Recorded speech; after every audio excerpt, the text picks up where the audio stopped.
You ever heard a Christian say like, "Oh yeah, when I sin, I just ask for forgiveness and then I'm forgiven." Well, that proves they don't know God. Anyone, I've heard pastors say like, "Oh, I sin every day. I don't want to sin, but I sin every day." So, well, that proves they don't know God. That proves they're not a Christian mostly. That's the problem. They think they're Christians even though they're sinning. That's not possible. You can't know God and be a sinner. That's not even. First John is a book that I've just been really kind of digging into a lot lately. There are contradictory verses in there compared to the Christian faith of today. The book of First John isn't really contradictory, but instead it is not compatible. The First John is not compatible with modern Christian thinking at all. Whosoever abideth in him, right? First John chapter 3, verse 6. Whosoever abideth in him sinneth not. Whosoever sinneth hath not seen him, neither do they know him. Ooh. Well, what does it say in 1 John chapter 3, verse 9?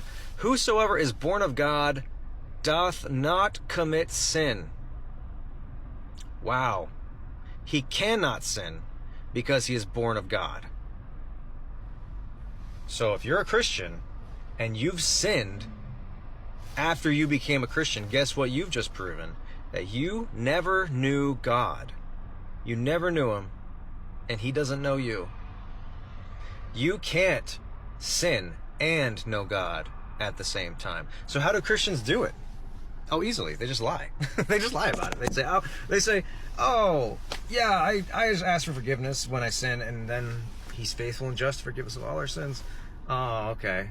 You know what that verse was written for? That he was faithful and just to forgive us of all our sins. It's the same reason this verse was written in 1 John chapter 2.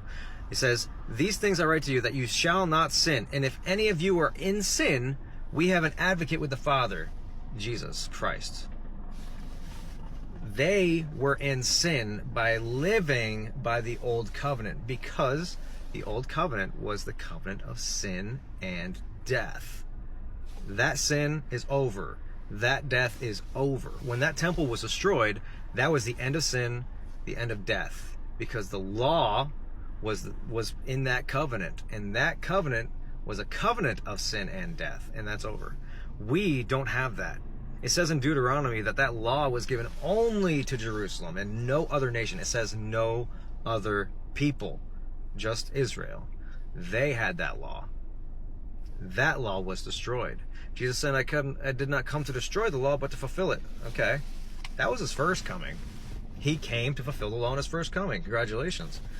He did what he said he would do. Wow, imagine that. Jesus did what he said he would do. He fulfilled it, and in his second coming, he destroyed it. The law has been destroyed since the temple was destroyed. When the temple was destroyed, everything in it, all the elements of that temple burned up. You know, in church, when they say, let's pass out the elements, they're talking about the crackers and the wine and the juice or whatever. Those are elements.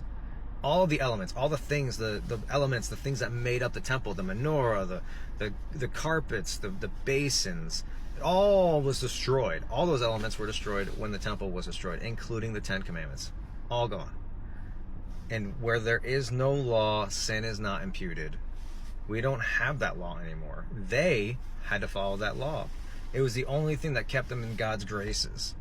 And then when that law was destroyed, anybody who followed that law was destroyed with it. So anybody who tries to do that today, guess what you're going to do? Guess what's going to happen to you if you try to follow that law and live by it? The law that was never intended for you. It was intended for a people 2,000 years ago that hasn't existed since then. Guess what's going to happen when you abide by that law? You're going to be destroyed. Maybe not in the flesh, but in the spirit, lake of fire. Sorry. You don't get to spend eternity with God if you believe lies. He said in Revelation, liars will not dwell in my sight. Nay, no liar will dwell in my kingdom.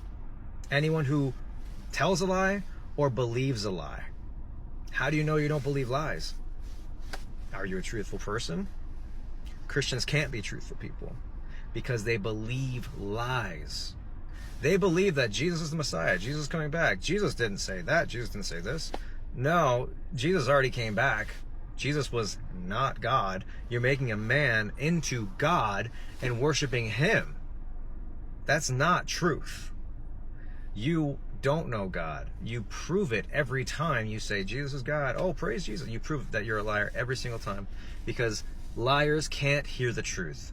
That's what it says in John as well, the Gospel of John. On top of that, it says that in even Genesis, if you really know how to read it.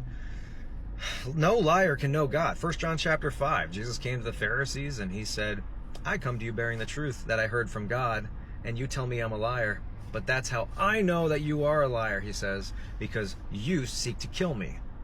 And all I did was bring you the truth from God. That's how I know you are not sons of God, nor sons of Abraham, but your father instead of God or Abraham is the devil, because the devil was a liar from the beginning, and you do the works of your father, just as I do the works of my father, Jesus said. He told the truth because God is truth.